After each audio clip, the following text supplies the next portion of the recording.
కేంద్ర ప్రభుత్వ కార్మిక వ్యతిరేక విధానాలను నిరసిస్తూ బుధవారం కలెక్టరేట్ ఎదుట అన్ని కార్మిక సంఘాలు బ్లాక్ డే నిర్వహించే ర్యాలీగా తరలివచ్చిన నాయకులు కలెక్టరేట్ ఎదుట నిరసన వ్యక్తం చేశారు. కేంద్రంలోని బీజేపీ ప్రభుత్వం తీసుకొచ్చిన 4 లేబర్ కోడ్లను వెంటనే రద్దు చేయాలని డిమాండ్ చేస్తూ ధర్నా చేపట్టారు. కేంద్రానికి వ్యతిరేకంగా నినాదాలు చేస్తూ నిరసన హోరెత్తించారు. సమాన పనికి సమాన వేతనం చెల్లించాలని, పాత కార్మిక చట్టాలను యథాతథంగా కొనసాగించాలన్నారు.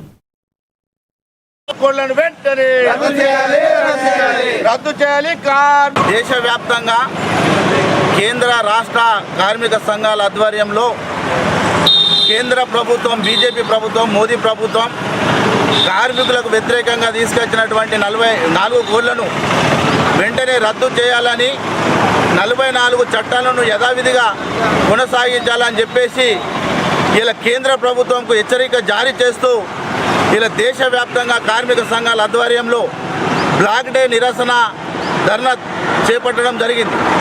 ఇలా కేంద్రంలో 2014 తర్వాత వచ్చినటువంటి కేంద్ర ప్రభుత్వం make in India, made in India అని చెప్పేసి ఇలా భారతదేశంలో దోచుకున్నటువంటి డబ్బులు, సీజ్ బ్యాంకులు దాచుకున్నటువంటి దొంగల డబ్బులన్నీ తీసుకొచ్చి బీజేపీ ప్రభుత్వము భారతదేశంలో ఏర్పడంగానే ప్రతి ఒక్కళ్ళ అకౌంట్లో 15 లక్షలు ఇస్తామని చెప్పేసి జీరో అకౌంట్లు తీపిచ్చి భారతదేశ ప్రజలను మోసం చేసి ఇవాళ పెట్టుబడి కార్పొరేట్ శక్తుల కోసం, ఆదాని అంబానీ ఆస్తులు పెంచడం కోసం ఇవాళ భార్య పిల్లలు లేనటువంటి ఇలా దేశ ప్రధాని నరేంద్ర మోదీ ఇవాళ దేశ సంపదను, కార్మిక చట్టాలను 29 చట్టాలను రద్దు చేసి ఇవాళ పని గంటలను పెంచడం కోసము, మినిమం వేజెస్ చట్టంను తీసేయడం కోసము, ఇవాళ సంఘం పెట్టుకునే హక్కు, ఇలా ప్రశ్నించే హక్కు, సమ్మె చేసే హక్కు కూడా లేకుండా చేసి ఇలా కార్పొరేట్ పెట్టుబడి శక్తులకు అనుకూలంగా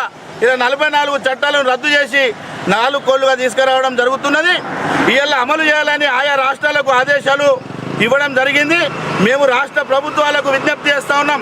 కేంద్ర రాష్ట్ర ప్రభుత్వ సంఘాలుగా, కేంద్ర రాష్ట్ర సంఘాలుగా మేము విజ్ఞప్తి చేస్తూ ఉన్నాం. రాష్ట్రాలు మీరు అసెంబ్లీలో తీర్మానాలు చేయండి. కేంద్ర ప్రభుత్వము ఈ అమలు చేయాలని చెప్పినటువంటి 4 కోళ్లను మేము అమలు చేయము.